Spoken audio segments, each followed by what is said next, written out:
Hello everyone, welcome back to 48 Now. I'm your digital host, Tatiana White, and I am here today with a wonderful Huntsville artist, Everett Carter, and he is a Vietnam veteran as well. So how are you doing today, Mr. Everett? I'm doing fine, thank you. Yes, of course. And it's a pleasure having you on today. Thank you for taking the time out of your day to come.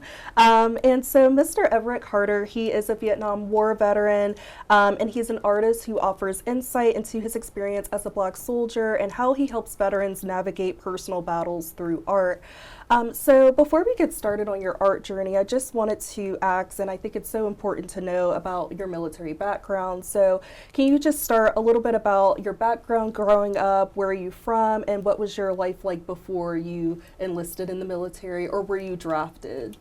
I was drafted. I was born right here in Huntsville, Alabama, 1946, and things were totally different back then. You know, where I used to live and was raised and played on the streets there, all that has changed. You know, they've torn most of the old buildings down, and you know, Huntsville is a progressive city, so you know I can understand why they're doing all of that. But you know, the people that's been here for a lifetime, it kind of looks a little different. You know, yeah. But other than that, you know, it's a pretty good journey. Been a pretty good journey for me. And I saw some photos actually, because I'm new to Huntsville, so I saw some photos of what it looked like before, what it looks like now, and I was like, wow, it looks a lot different back then. It sure does. You know, it's on Gallatin Street, Huntsville Hospital was just one little small building at the time. Yeah. A creek running through across the road, and you know, little tenant houses and everything, and all that's gone. You know, yeah. Gosh. And so how did you feel when you were drafted into the military, and what branch were you in, and what was that experience like when you first entered service? Well, you know, at the time, 1968, 68, 67, 66, 69, they were drafting pretty heavily. But in my situation, I was 21 years old, married, and had a child on the way. And next thing I knew, I opened up the mailbox and I had A1 draft notice, and everybody told me, "Oh, Carter, you married and you won't have to go because your wife is pregnant," and yada yada yada, you know. And but I buckled down, you know. I heard of people going to Canada and different places to leave the United States of America, and in my case, being born in this country and loving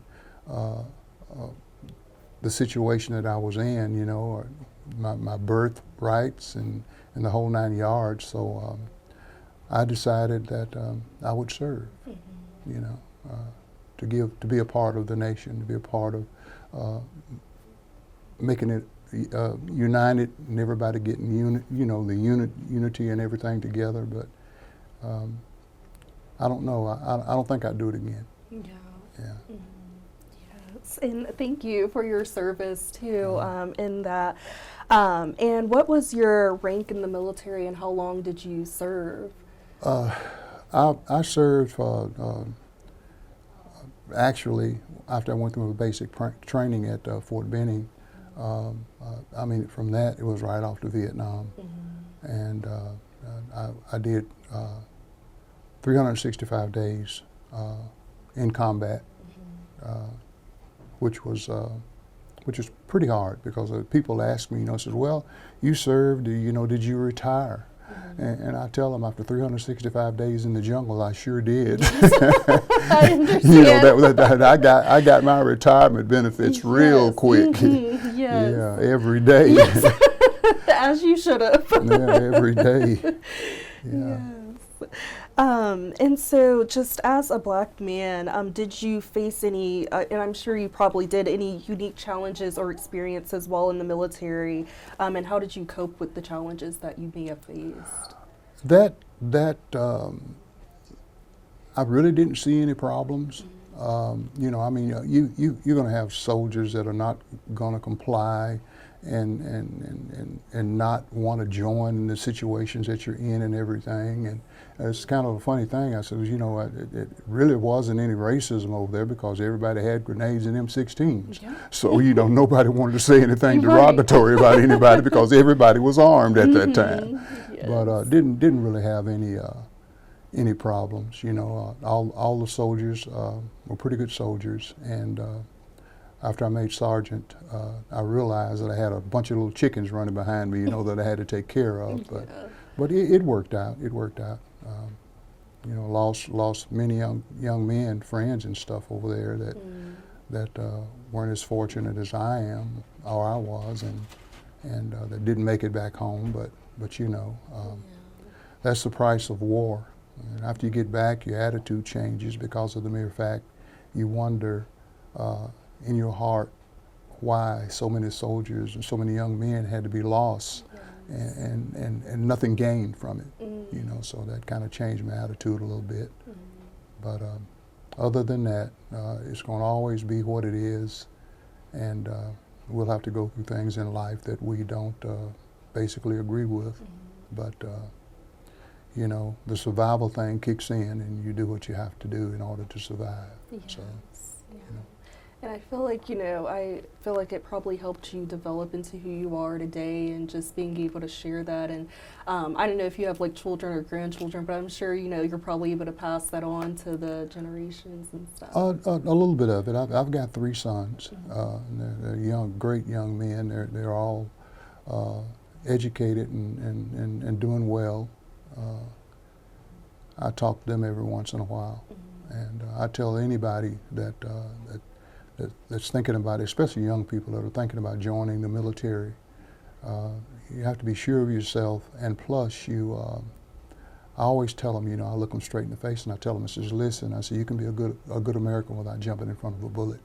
You know, you can hang on to your humanity and do things for all the people, not just a few, you know. We're all blessed with different things, but I just don't think, I mean, war shouldn't be a thing that you're blessed with. Yeah. You know, it's too devastating. Right, yes. And so how did your perspective change as it evolved, like the war evolved, and what were some of those like impactful moments that still stick with you? The war changed me in ways mentally and physically, but you know, I think when I got back,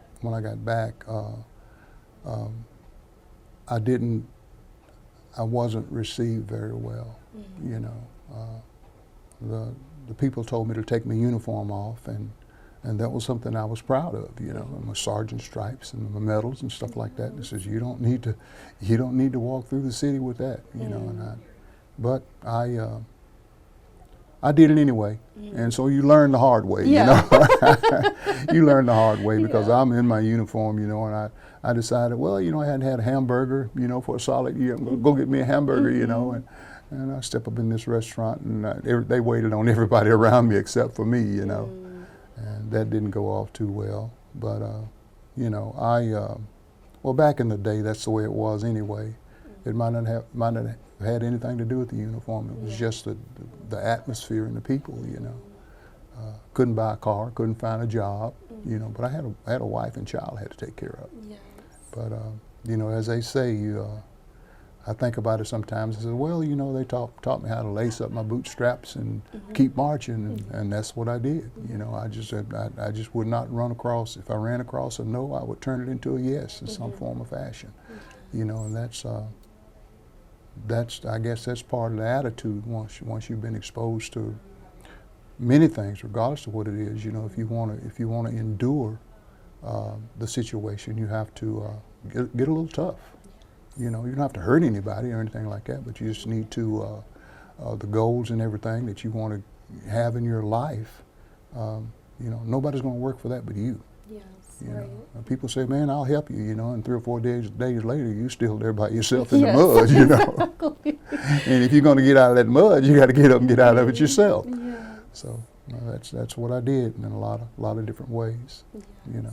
And I agree. That's my dad being military. That's a lot of what he said. He's like, at the end of the day, don't rely on other people because you're going to have yourself at the end. Exactly. So like, yeah. Exactly. Exactly. Yeah, I tell people all the time, bullets don't have any eyes. They'll hit whatever is in front of them. Yes, exactly. But I was blessed. I never got wounded, but I saw a lot of young soldiers that did. Yes. And that breaks my heart. Because they had families and relatives and friends just like I do. And very hard on the families. That loss is very hard on the families, and very hard on the guys that are fighting with each other too. Right, You get to know them. And oh man, I'm from Kentucky, or I'm from Tennessee, Florida, Hawaii, Cuba. I mean, they were from all over the world. And so I met a lot of different nationalities of people, and for the most part, they were great American soldiers. Yes. Yeah. And have you been able to stay in contact with any of A few of them send me a Christmas card every Oh. Christmas, or a New Year's card, or they'll call, hey Carter, what are you doing? I says, man, I'm painting. Oh. You're not going to stop that. I said, well, hope not. But they're pretty good guys. They actually, when they, after we all got out and became old men, they here in Huntsville, they decided that they wanted to put a statue downtown, and I'm sitting around the round table, and they pointed at me one day and says, Carter, we're going to make a statue out of you. No. And I'm like, not me, not me, But that's what happens when you're not at the table. You're the menu, So and I've been missing meetings, and so I became the menu.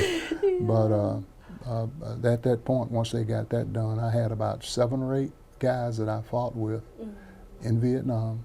They came and they honored me at that monument. I cried, because I hadn't seen them in a while. And these guys are in their 60s, and stuff, But they flew from all over. I had one to fly from Hawaii to come see me. Yeah, so that was pretty cool. And it's like a testament to your character, people wanting to show up for you. So. I don't know about that now. No, it is. I can be a little crooked every once in a while. Yes, but that's amazing. So is the statue or monument, is it here in Huntsville? Right here in Huntsville, downtown, Awesome. by the railroad station. Yeah. Okay, so it's Down still by up the and people can go see Exactly. it? Awesome. Yeah, exactly. Okay, yes, I'll have to check it out. Yeah, it's I go by it every once in a while and just wonder, why in the heck did they do that? But yeah, it's an honor. Yes. It's an honor. And I know for you, it's probably surreal every time you see it, no matter how many times. It is. I look at that, and normally you're supposed to be passed away, out of this world before something like that happens. But a few key people here in Huntsville had been around me long enough to know some of my history, and it became an honor for them. I thank them for it. Yes. And I know you talked about some mental health struggles and stuff. So did you have family or therapists? How did you overcome those moments after you came back? When I got back, now I realize that I was not the same person because of what I was exposed to.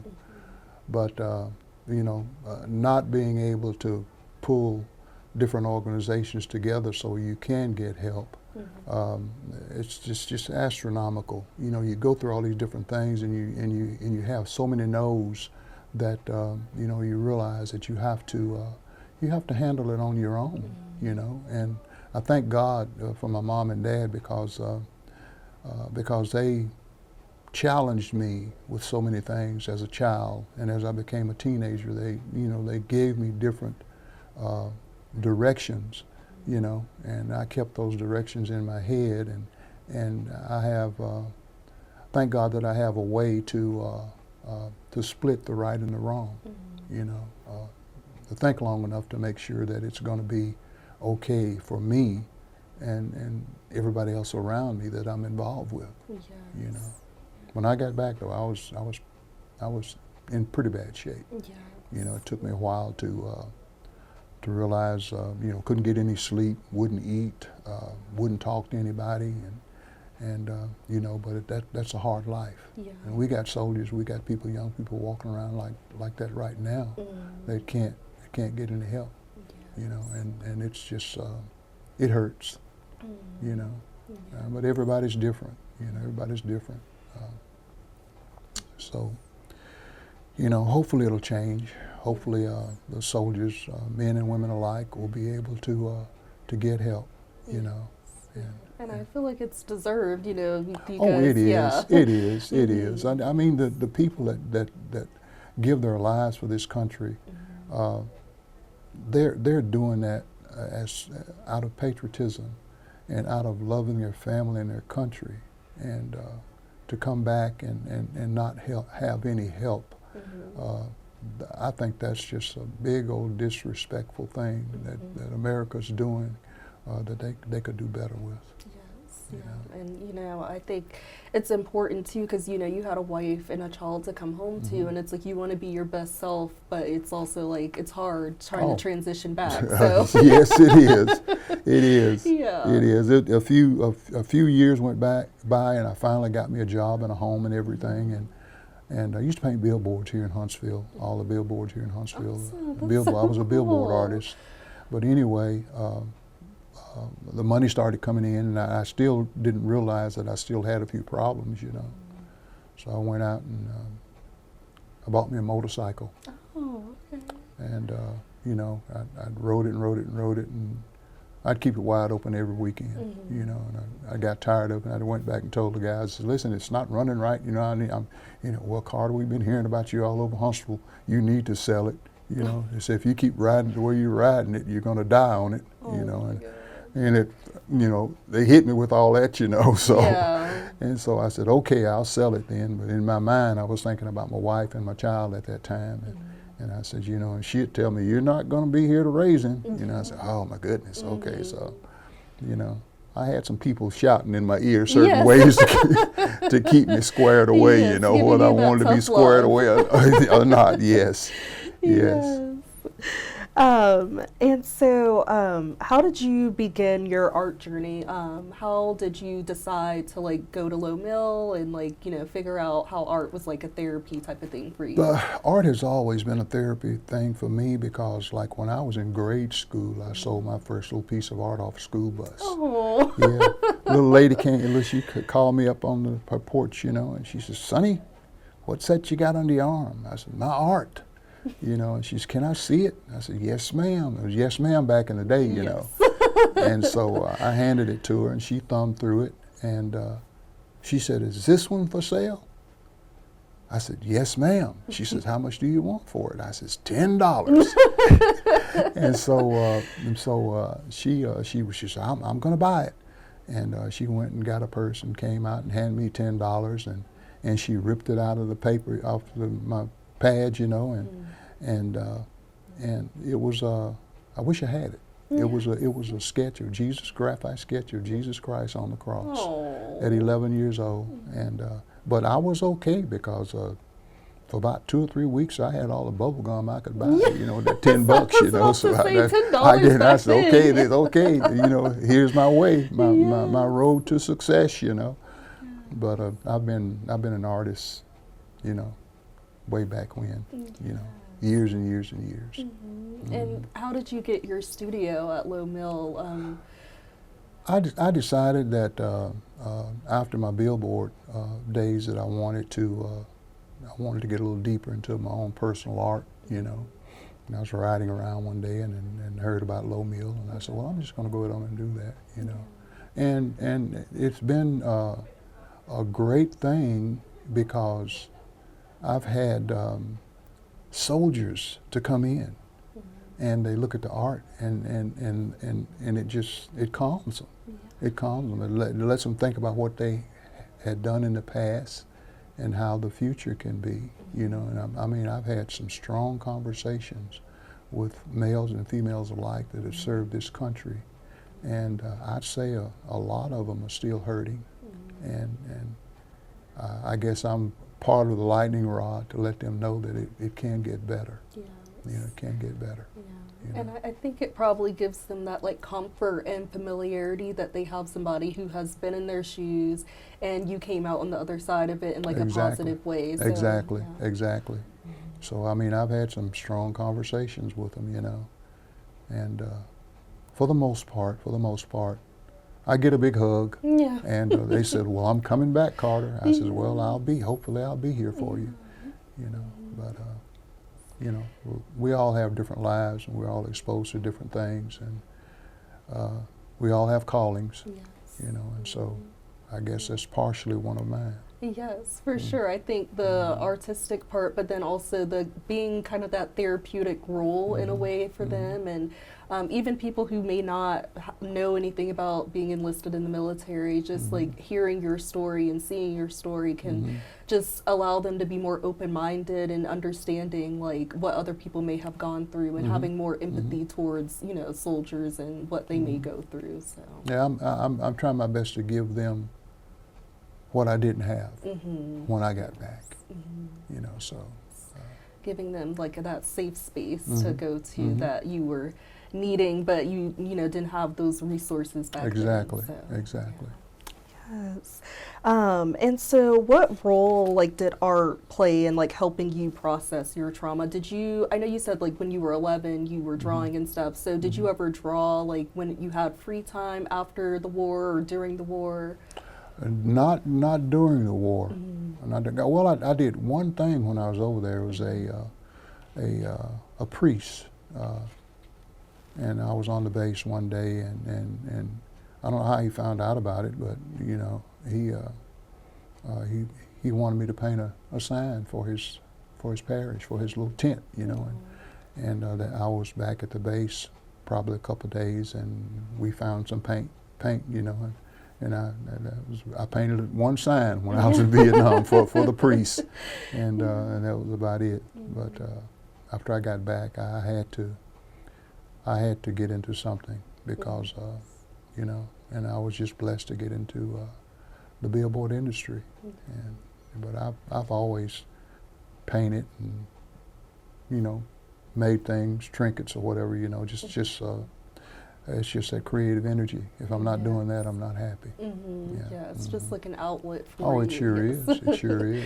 Sure is. Keeps me out of trouble. Yes. And everybody needs that one outlet to keep One them. If you get the right outlet, it'll keep you out of trouble. Yes.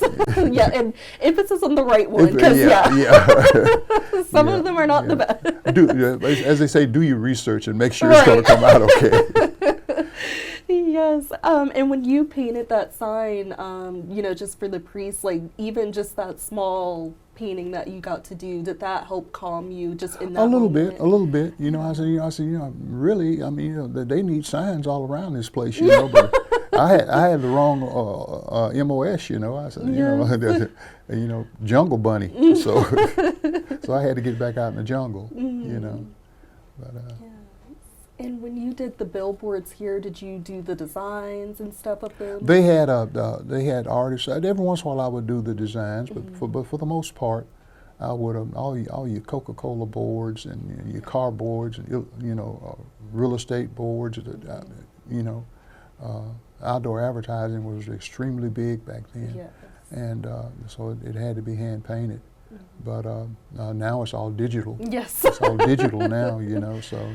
And I didn't have the fortitude or whatever you call it to change over to the digital end of it, you know. So I'll just keep on being an old painter, you know. Yes. But you know, things change for the better. It's good. We need still paintings and stuff in our homes and stuff. So Exactly. yes, it's made with love with paints.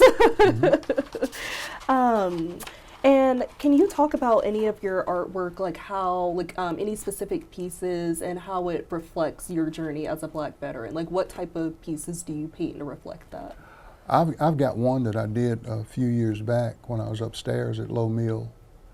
It took me 9.5 months to do it, and I was submerged in it for 9.5 months, and it's like 3 feet tall, but it's 24 feet long. Oh, okay. And it's 58,479 dots representing every American soldier that got killed in Vietnam. Wow. Different colors. Oh It's got an American flag on it, shape of Vietnam, and it's got a M16 rifle.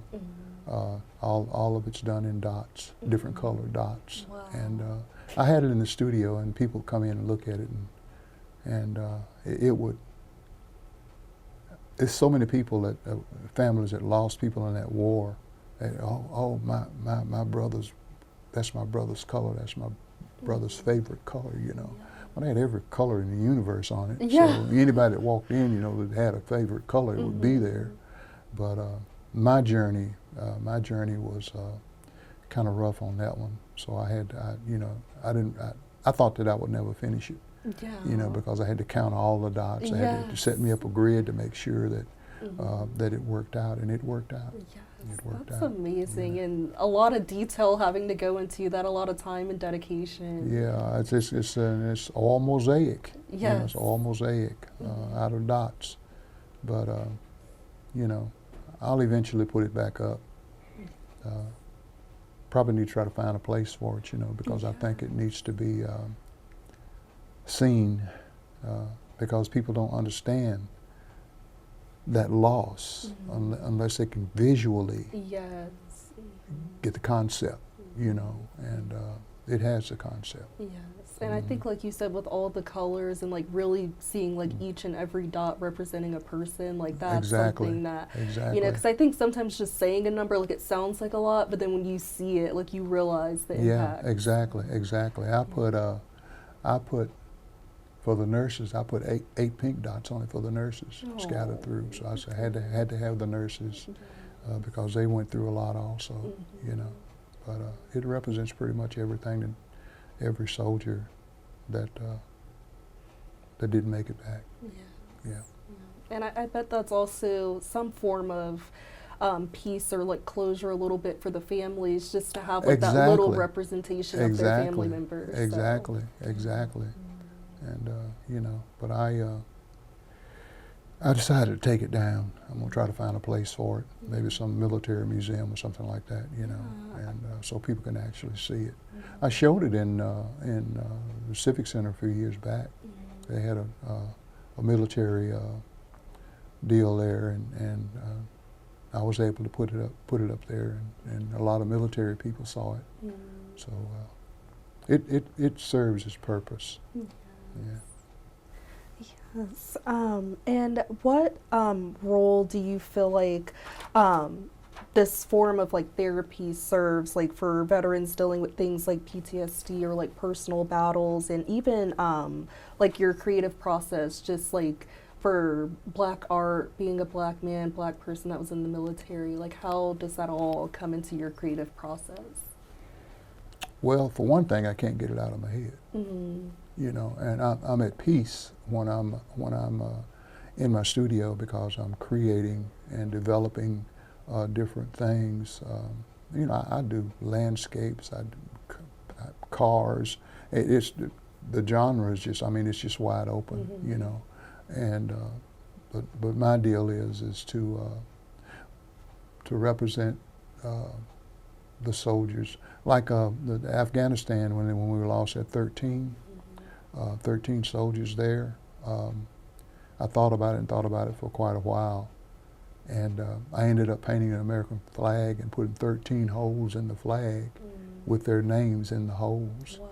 Yeah, and so I got that out of my system. You know, I said I got to do something for the 13 that were lost, and so I ended up with an American flag with 13 holes in it, and with their names in the holes. Yeah. And little teeny tiny crosses. I always put crosses in everything. Yes. And can you explain like what the crosses mean for you? Does it go back to the childhood? I know you said that you had the cross on your notepad, your drawing pad.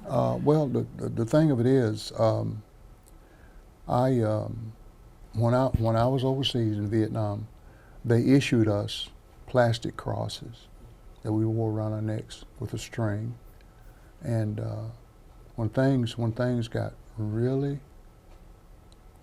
tough, I would hold that plastic cross, you know, and I'd only hold it for a few seconds though, because next thing I knew they'd be yelling Carter up front, you know. But anyway, I carried that cross, and the guys are, oh, we don't like the C rations, we don't want this, we don't want that, you know, and they'd be fussing about the things that they wanted, you know, and Carter, what do you need? I'd reach up, and a couple of times I lost my cross, you know. I said, just bring me a cross. Yes. Just bring me a cross, I'll yes. be okay, you know. But I wore a cross a solid year over there, and when it got really, really bad, you know, I'd say my little prayer and I'd grab that cross, and then I'd have to move. Yeah. You know, but and that was a form of peace in a any form way of peace that you just for a few could. seconds. Yeah, just for a few seconds. Yes. Yeah. And I feel like I don't know if it maybe brought you comfort of like home, because I know you said your parents instilled a lot of that in you. So like I don't know if maybe Oh, the for cross. sure. Yeah. Oh, for sure. They were believers, but I tell people all the time, we talk about God and Jesus and all these different things, you know, 10 Commandments, we have all these different things, but I tell people all the time, with everything that I've gone through, it's beyond that. It's beyond that. That we won't ever understand the supremeness of the earth and what, you know, they're going deep into the ocean trying to find things. They're going way out in the sky, way out in space trying to find things. But it's much more dynamic than we can ever understand or see, you know. So, you know, it's just majestic. Yeah, it is. It definitely is. And in your experience, do you think that the art that you do, it can like bridge the gap in some way for generations of veterans, you know, because I know, you know, you experienced the Vietnam War and like, you know, now there's veterans that are just now in like their 20s and stuff. So do you feel like it can bridge that gap? And then also even with like civilians who don't, you know, understand or have never been in the military? I think it could. I think it could, because art in a way, it affects people mentally differently. You know, it's all, if you stand there and look at it long enough, you'll see something that will draw you in. You know, now, they say I'm an abstract realist, and so I hide different things in my art. You know, if you don't stand there and look at it long enough, you might miss something. Yeah. But that's designed for the customer or the person to actually look at it, and keeps them there long enough to basically begin to understand what they're actually looking at. Yes. You know, but I've had people come in and look and they're just standing there, you know, and I says, well, what's up, what's going on, you know? Well, I just don't understand. You know, they're standing and look at it, and I says, well, okay, and I'll try to explain it to them, and then I'll show them the things that they probably would never see. Yes. You know, and that little bitty teeny tiny cross is one of them. Yes. And I think that's so cool that you're able to explain those things, and like it makes it even more like special to them, because it's like, you know, they may, even if they do see the cross, they might be like, oh, okay, like he just wanted to add a cross, but then when you explain, well, this is why the cross is here, it makes such a difference. So. Yeah, well, I've got, on some of them, I've got GI number 1 and GI number 10 on, hidden in them also. Yeah. Those are two phrases. GI number 1 is fine, but if they scream and yell GI number 10, you probably need to lock and load, because you're not going to make it out of the village. You know, I said GI number 1. I says, okay, guys, we'll be okay here. You know, they scream out GI number 10. I says, guys, this is lock and load. That's because we don't know, we might not make it out of the village. But and when you say that, that makes more sense as to how this is therapeutic for you, because you're able to take those thoughts and those memories that are still there, and like instead of letting it overtake you, you're able to like put that out onto canvas. Release it. Yes, yes, it's very important to release it, and so the fact that you know, add those phrases and all that into it, it helps. So now some of the soldiers come in, they'll look at it and they can figure it out. Yeah. But the average person won't figure it out unless I tell them. Right. Yeah. Because I know I probably would not understand what that means, and then you know, but I feel like a soldier, they'll be like, oh wait, yeah, I know what you mean. Especially the Vietnam veteran. Yes, yes. Do you have a lot of Vietnam veterans come in, or have you had any come in? I've had quite a few. Okay. I've had quite a few, but I've had from all different wars. You know, from Vietnam on up. You know, Afghanistan. Kuwait. I mean, they're coming in. You know, from different wars, different areas. You know, and some come in that served, but they didn't go into combat or anything like that. But they'll open up also. Yeah. I've heard some stories. Yeah, I've heard some stories. And again, I think it's you giving them that safe space to tell them, and like you are able to relate to what they're saying, because you know you can tell other people and they want to support you, but it's something about when they know what you've gone through. It's something that helps them be able to get through it because they're connected with Exactly. that. I tell people that come in when they talk, and I'll tell them, you know, I'll talk to you all day long. I said, but it's one thing I won't do. I won't lie to you. Yeah. Because if I see you tomorrow, the next day, or whatever you're doing, I might not remember your face. I can't remember that lie. But I can always remember the truth. Yeah. So that's my motto. Yes. You know. So if I say something to you, and you know, and I just that lie thing. That's bad. Yeah. You know, that's bad karma. So you know, I always tell people the truth. So I won't be inundated with confusion or something that I thought I said. You know, so yeah. And that's a good way of life to live. So. Oh, yes. Well, it's a safe place. Yes, it is. And I don't like places that are not safe. Right. So, you know, yeah, I'm standing here looking around that corner there, you know, so you know, I want to make sure that everything's all right. Yes, yes. And so, speaking of challenges, what do you feel is like challenging, or do you feel like you have any challenges as an artist, especially when you have to kind of think back on those memories and like unpack all of that again? Like, what type of challenges come with that?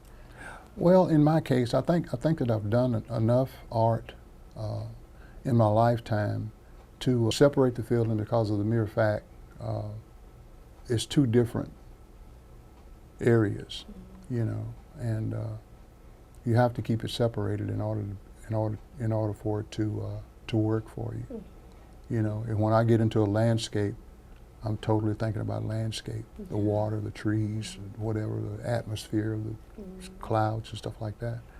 And when I get into the part where I'm painting a machine gun with a soldier behind that machine gun, opening fire, you know, I'm into another area, you know. So I have to separate the areas, you know. But I love it all. I love it all because it's just expressive. It's a feeling that you have inside that you can put on a piece of canvas. Yes. You know. I think that's a good place to be, is being able to separate the two and just making this something that's therapeutic and not just like, okay, I'm about to think about all these horrible things, but just like allowing it to just come naturally onto the canvas. So, yeah. For the past probably 3 or 4 months, I have not changed my genre, but I'm into space, you know, the universe kind of thing. I just got through with one. It's called Beyond Infinity. You know, it's got the cloud, well, not clouds, but the darkness and different colors and the movement as far as, you know, being out in space and stuff like that. Yes. Yeah.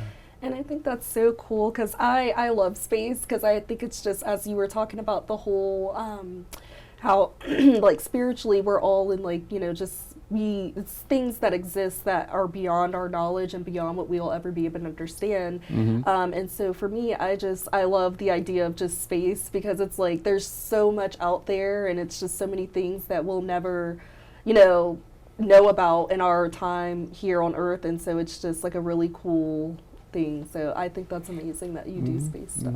So yeah, I got I don't know, for some reason, you know, I don't dream a lot, but every once in a while I'll wake up and I'll have this idea, and the next day, the morning, I'll sketch it out, and And the next thing I know, it's a piece Wow. done, you know. Yes. I had a lady to look at the one that I just got through doing, and I looked outside of my studio, and she's standing there crying. And I walked out and said, "Ma'am, are you okay?" Yeah. And she said, "I just lost my husband." I said, "Wow, I'm very sorry." She says, "I want that piece." And I was like, "I can't sell you that piece." I said, "Because you're not," I said, "you're hurting right now. I can't sell you that piece." I said, "You come back, you know, when you feel better and, you know, a little stronger." Yeah. And I said, "We'll talk about it." I said, "But if I sold you that piece now, I would feel that I was taking advantage of you, and I don't want that feeling." Yeah. And she was saying, she was explaining it to me. She said, it's just chaos all around it. She said, but down in the right-hand corner, she said, it's peaceful there. And she said, I'm looking for that corner. Yeah. Because she was Wow. going through chaos. But sometimes people will come and explain my painting to me, and I don't know. And I said, wait a minute, I didn't see that. You know, but it all works out. You know, all works out. Wow, that is so beautiful, and that's a really beautiful way to explain it, like just chaos, but then that one corner of peace. And like, I feel like, again, it's just a testament to your character of like not wanting to take advantage of, you know, somebody being sad and say like, oh yeah, like of course here's the painting. I couldn't do that. Yeah, I couldn't and do that. just, you know, giving her that. And I know that's something she'll never forget. So, you know, when she does get to a better place in life where she's, you know, grieved and gone through that process, she'll be able to come back and remember that. So, Exactly. Yeah. Yeah, that one might not be there, but I can get another one for you. Yes. And can you tell us like any specific positive moments that you've had, like where a veteran has like came in and like you've been able to share an art piece with them or something? Any stories that you can think of like that? I have. I've talked to so many, but a few of them have been very uplifting. You know, uplifting. And because I know that they've been uplifting because that person comes back again.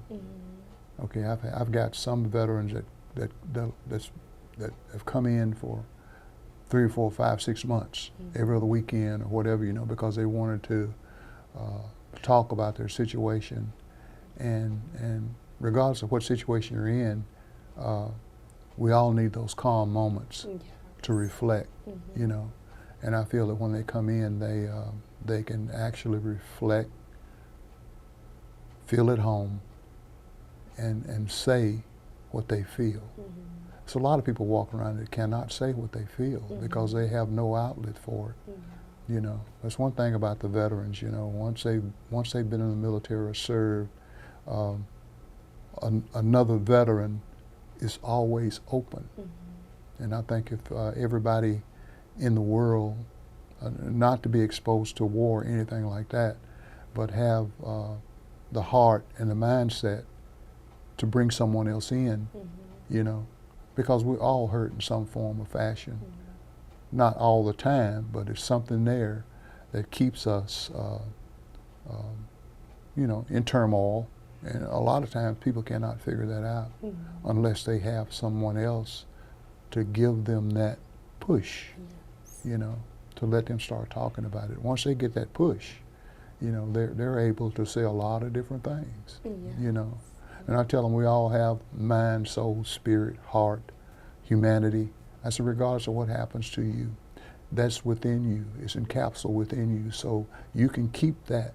Nobody has to steal that away from you. That's a God-given gift, you know. And I tell them you can throw me down, beat me, call me whatever you want to call me, but my mind, my spirit, my heart, my soul is mine.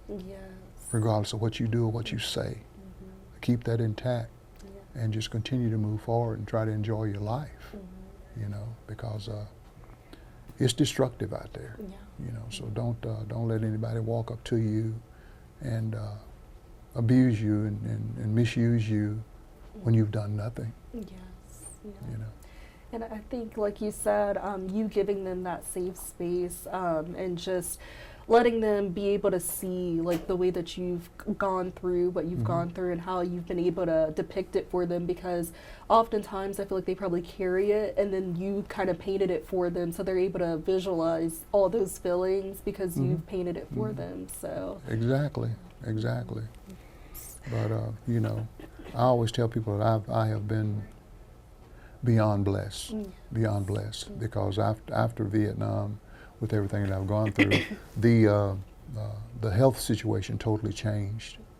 You know, I've had colon cancer, kidney cancer, thyroid removed, hypertension, Agent Orange. You know, and the VA goes ha ha ha ha. You know, but it's much stronger than that. You know, and we are all put here for a reason. So you know. And I'm trying to fulfill that reason. Yes, and like you said, it all goes back to whatever your calling is. So, exactly.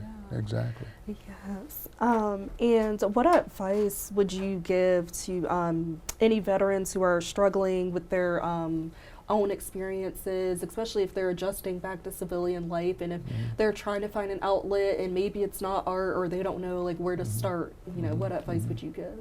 I tell them to find another buddy.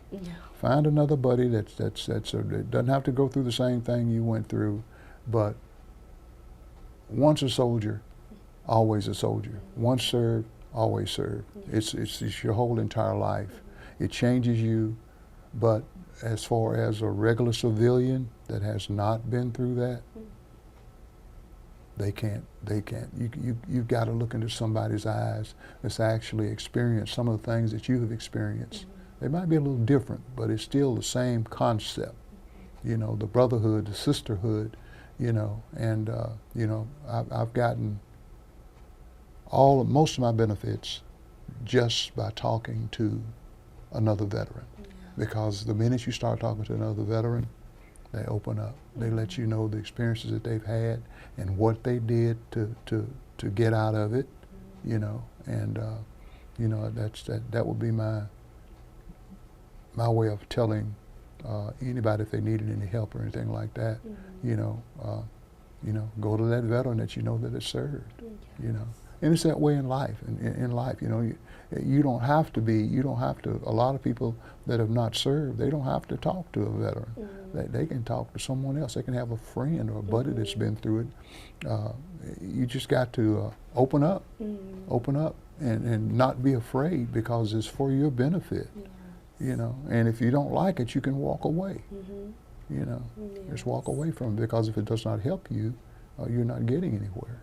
You know, so it's probably you're talking to the wrong person. You know, find that person and hunker down and do what you got to do to survive, to stand up and keep moving. You know. And I very much so agree with that. Different from, you know, veterans, but I recently lost my sister this past summer, and so oh my goodness. Yes, and so it's something different about, like you said, when somebody doesn't understand, it's like, you know, I can talk to you about my grief journey and all those different things, but it's like I recently joined like a grief group, so it's something about talking to other people who really understand what it's like to lose someone close to them or lose a sibling. It's a different kind of connection, and not that you don't appreciate the other people that don't understand, it's just it's a different connection there when somebody understands. So you know, different, but also I completely get what you mean by like a veteran talking to another veteran, because it's like, you know, they're able to connect and understand more than, you know, somebody who doesn't know, you know, what it's like to go through basic training, what it's like to go through, you know, war or whatever the case is. So Well, you know, I had back in the day when I was living on Gallatin Street, I was an older sibling, and I had a brother. I had two brothers and a sister, and we were out in the yard playing. Everything's going okay, you know, and my brother next to me, he just passed out. 6 years old, passed out, and took him to Huntsville Hospital, and you know, and he died of pneumonia. And I was just getting to know him. He had started shining and showing, you know, we'd play and have fun and everything. So those things are very traumatic, regardless of where you are in your life. You know, we all are here You know, I tell people, you know, life is just, you know, a quarter of an inch, you know, but death is forever. So you have to talk to people and enjoy what you have because it eventually ends and we don't know when. So we're on this earth only a short time, and I'd say don't carry the hate, you know, don't carry the grudge, you know, and you know, try to blossom. Yes. Try to blossom. Try to while you're helping yourself, pull your brother or your sister up. You know, because everybody here needs help. You know, in some form or fashion. Yes, that is true. And I actually just saw a video not too long ago, and it was like, the way the lady explained it was that when somebody dies, they always have like their birth date and then the dash and then, you know, their end date, and it's all about what you do in that dash, like in between. Yes, exactly. So, Exactly. yeah, what you do here, it definitely matters. And losing my sister, she was only 31, so yeah. So young. Yes, So it's young. like, so it's like, you know, just, and your brother being 6, it's like, Exactly. you know, it just really shows like life can just happen in a flash of an eye, and, you know, so it's just important to love on people, like you said, and just, you know, embracing life and, you know, trying to not take things as, you know, serious and holding on to anger and just, you know, doing what you need to do. Now, if you want to get angry, just get out here on the parkway. Yeah. I agree. That's why I'm old school. I take all the old roads, you know. They're a little rough right now, but I take all the old roads. I stay off at Parkway as much as I possibly can. But, you know, that's good that you, like, grew up here, so you know all the roads, and I'm new, so I'm trying to, you know, put it in my maps, and I'm like, oh, gosh. I was like, this is a lot. My wife is funny. My wife, why are you going that way? You know, I says, honey, I was born and raised here. I said, I know where I am, you know. And she'll get all upset and everything. Well, why don't you take the Parkway? I said, nope. Nope. You know, Church Street, Gallatin Street, Arms, all those little different little streets, you know, they all connect. Yes. Yeah. Okay, well, I'm going to try to do some shortcuts at some point. Do some shortcuts. You might run across the railroad every once in a while, but you'll be a lot safer. Yes. You know. Yes.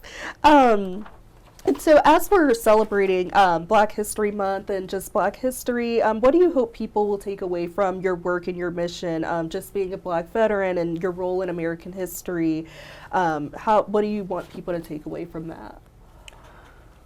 The history always changes. People's attitudes change for good or for bad. And, you know, as long as I've been on this earth, I feel within my heart that most of us have gone through enough, regardless of race, creed, or color. So in my heart, I'm saying I have lived the life of a Black man for 78 years. I said, it's time for me in my lifetime to be seen as a man. Cut all the other stuff out and look at me, and you see a man, regardless of race, creed, or color. A man that has served this country like a lot of other men and women have done. See him and understand that we're all the same. We're all the same. We all have hearts, minds, toes, ears, eyes. They just look different. Yeah. They look different. So don't separate good people. You know, let them be what they were put on this earth to be. You know, if you can help them, help them. If you can't, you know, that's something that you can't control. You know, and I tell people all the time, if I was a billionaire, a millionaire, it would not be not one homeless person or nobody starving in this world. The Creator gave us everything that we need. Everything. Nobody should suffer. You know. And it's just, you know, and that's the only thing that tears me up. I go down here and I look and I see homeless people and I see people, you know, out in the cold and it just tears me up, you know. And I'm crazy about dogs. I love dogs. Me too. I got Huge two dogs right now, Yeah. and me and my wife, you know, we love them. You know, they're bad. They're bad. They're bad. It's just like having 3 and 4 year old kids all over again. You know, but you know, I'll get home and they'll both of them will come up to me. One will jump in my lap, and one will lay his head on my you know, knee, and I mean they're just all over me. You know. Yes.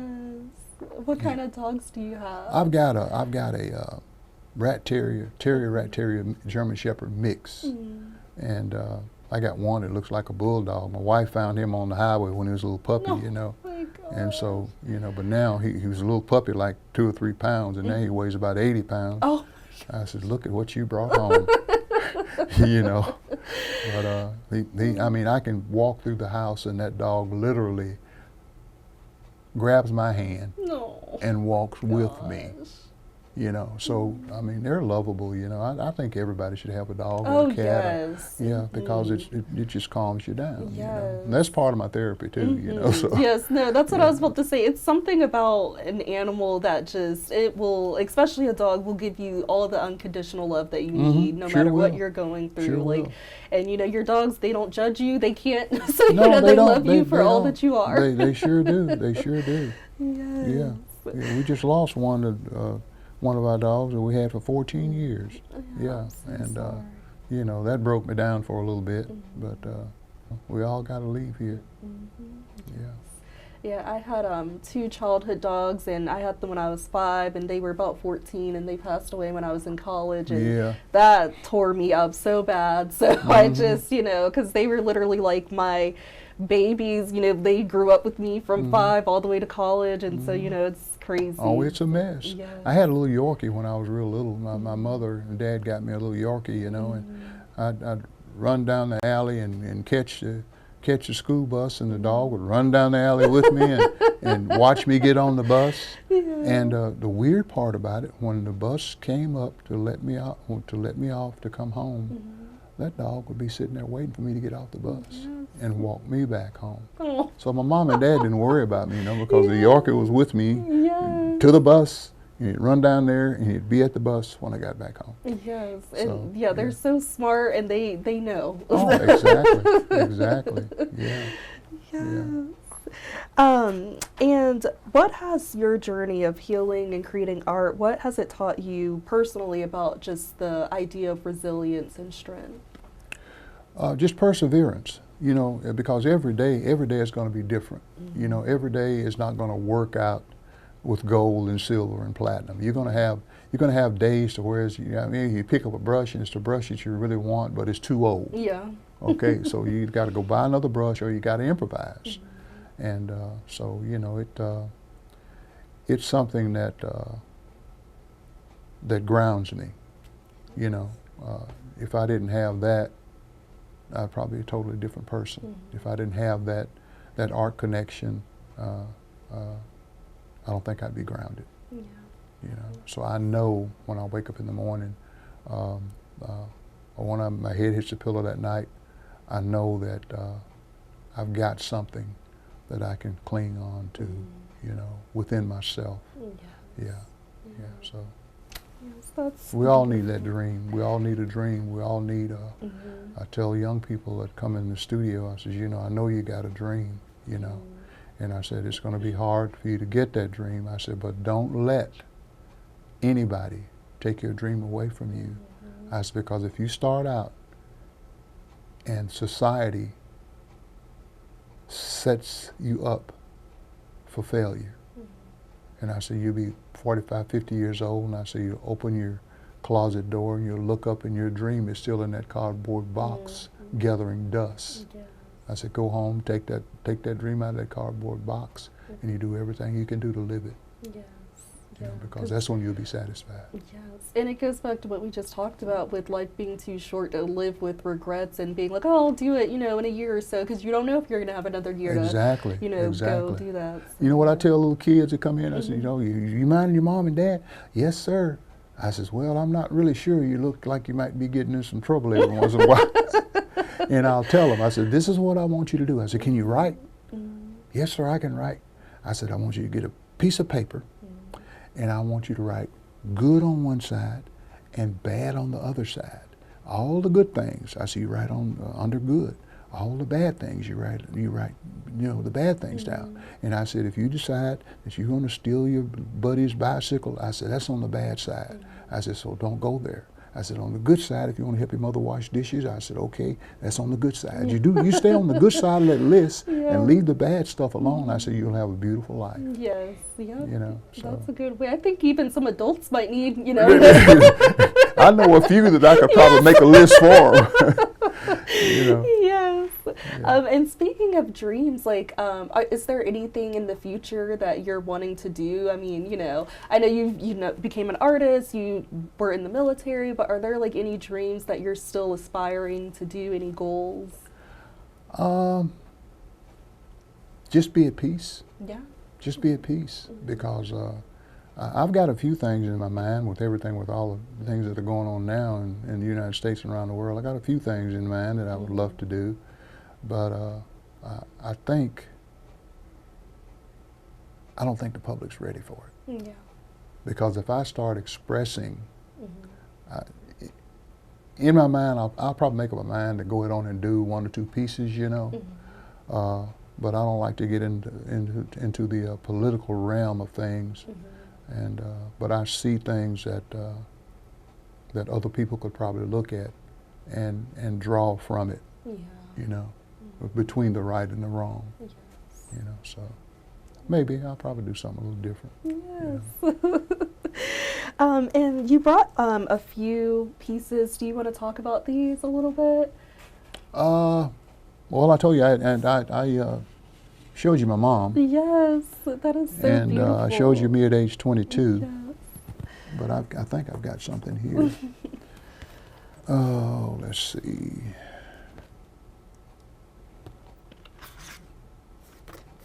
There's a piece at the studio upstairs. That's how long it is. Yes. So this is beautiful. Is this the dots? Yeah, that's the dots. That's the dots. My goodness. That's the dots. So good. Yeah, and that's when it was showed at the Civic Center. Yes. Yeah. This is so nice. Yeah. And you can tell people are like really into it. Like they're really drawn. Exactly. And here are my buddies at the statue. Oh my goodness. Those are the guys that I served with. They came from all over the United States. This. The furthest one that had to travel was he was from Hawaii. Yes. Yeah, but they were good guys, and I get a Christmas card from most of them every year. Yeah. No, this is so beautiful. And so, what inspired this painting with your mom? She was always crazy about flowers, and I mean, we got some property out in Hazel Green, and we. I told her, I says, you pick you out a spot and I'll do all I can do to build you a home out here, And so, she was stirred up. She started planting flowers, I said, honey, I said, Mom, I said, I'm gonna need some space. I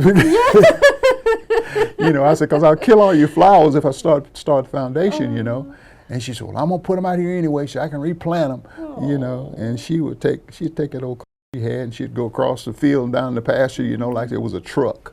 With dirt and flowers in the back of it. But I never got a chance to do that because she passed away, and so I said, well, I'll just paint her and put her favorite flower on it. She loved irises. So I painted one and put irises on it. But I think that's such a beautiful way to, commemorate her and remember her memory, and then also therapeutic for you to be able to paint her. Oh my goodness. I got to do my dad now. Yes. So I'll do one of him, and then my kids will probably get those paintings. Yes. Yeah. And I love the purple for it's such a royal color and stuff. Oh, she was crazy. I mean, she was a snazzy dresser. Yes. I'm telling you, with her minks and her hair all done back and her hats and feathers and stuff, Yes. And my dad was the same way. He was an excellent dresser, A brick mason here in Huntsville, Alabama, and you saw him out in the city in his Cadillac or his Hudson or his Studebaker, tie, shoes shine. You'd never knew that he was a brick mason. Yes. He'd come home dirty every night. He'd get home, take him a shower, and get all cleaned up, and hit the city. Yes. Mhm. Oh my goodness. Just any final thoughts or anything that we didn't touch on that you would like to express before we wrap up? And that's a hard one. That's a hard one. I guess in my case, I would love to see the United States of America and all the different countries to have unity, to have unity and to have peace, because we could do so much for each other, the different cultures and stuff like that, because all of us have something to give, and the indoctrination and discrimination and all these different things are actually keeping us divided, and I wish some of that would go away, so we could actually walk up to each other, enjoy each other's history, and invite different people into your heart, because we have basically all of us have good hearts. We're just so busy we've lost a connection, and I think if we could get that connection back, this would be a better world. And being able to provide support to each other, because Exactly. Like you said, there's so many veterans out here that are going through it or currently in the military going through something that, they're just walking in the store and you don't even realize that they're going through something. That's why I wear that cap. Yes. Because another veteran, if it's another veteran, they'll say something to me. And being able to have, like you said, that unity to feel okay to go up to somebody and be like, Exactly. I'm feeling sad, or, I want to connect with you. I see you're wearing the hat, and Yep. feeling comfortable doing that. So, Yep. yeah. Yep. Yes. That's how I meet them, is the hat. Yes. Well, yes, Mr. Carter, it has been so amazing talking with you, and thank you for sharing your story. And thank you all for joining me today, and thank you for tuning in to another episode of 48 Now. And please don't forget to check out all the wonderful artwork and everything at Low Mill Arts and Entertainment at Mr. Carter's studio. And I hope you all have a great rest of your day.